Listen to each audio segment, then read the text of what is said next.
நாளையிலேருந்து இன்றைக்கி தான் ஃபோன் பண்ணேன் ப்ராஜெக்ட் டிசைனர் ஆர்கிடெக்டுக்கு. ஏன்னா கார்த்தி தான் ஃபுல்லாக மேற்பார்வை பண்ணிகிட்டு இருக்காப்புல. நான் அப்பப்போ எட்டி பார்ப்பேன்.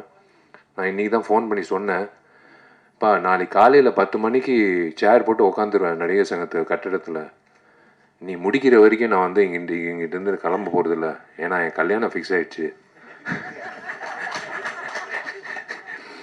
பொண்ணும் கிடச்சிச்சு.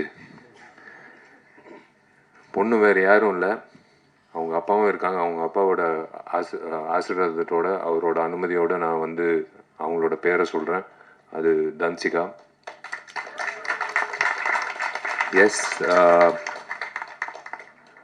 I want to, I would love to, and I am going to marry Danchika. He's a wonderful person.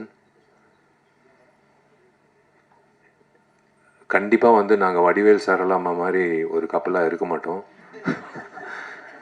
நாங்கள் வந்து ஏன்னா இந்த சண்டை காட்சிகள் பார்க்கும்போது நான் கொஞ்சம் சூதானமாக இருக்கணும்னு நான் முடிவு பண்ணிட்டேன். ஏன்னா கொஞ்சம் வார்த்தைகளும் சரி செயல்பாட்டிலும் சரி கொஞ்சம் சூதானமாக இருக்கணும். ஏன்னா கிக்கு வந்து என் தலைக்கு வரைக்கும் வருது. ஸோ பிளாக்கும் நானும் பாண்டியன் மாஸ்டர் கிட்டே போய் கற்றுக்கணும்னு நினைக்கிறேன். ஸோ ஈக்குவல் ஆகிடும்.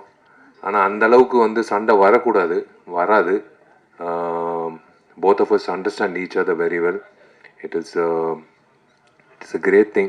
I don't want to spoil this event by talking about me and Danchika. நான் ஒரே ஒரு விஷயத்தில் சொல்கிறேன், எஸ் நானும் தன்சிகா கல்யாணம் பண்ணிக்க போகிறோம். எனக்கு வந்து நான் ரொம்ப கொடுத்து வச்சுருக்கேன் நான் சொல்லுவேன். கடவுள் எப்போவுமே he saves the best for the lastன்னு சொல்லுவாங்க. ஸோ அந்த மாதிரி வந்து I think he saved Danchika for me for the last, and we are going to lead a lovely life. I always think positive. We are going to lead a very positive and lovely life.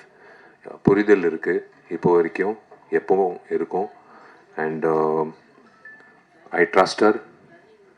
And யாரோ ஒருத்தர் கேள்வி கேட்டாங்க, அவங்க கல்யாணத்துக்கு அப்புறம் நடிப்பாங்களான்னு.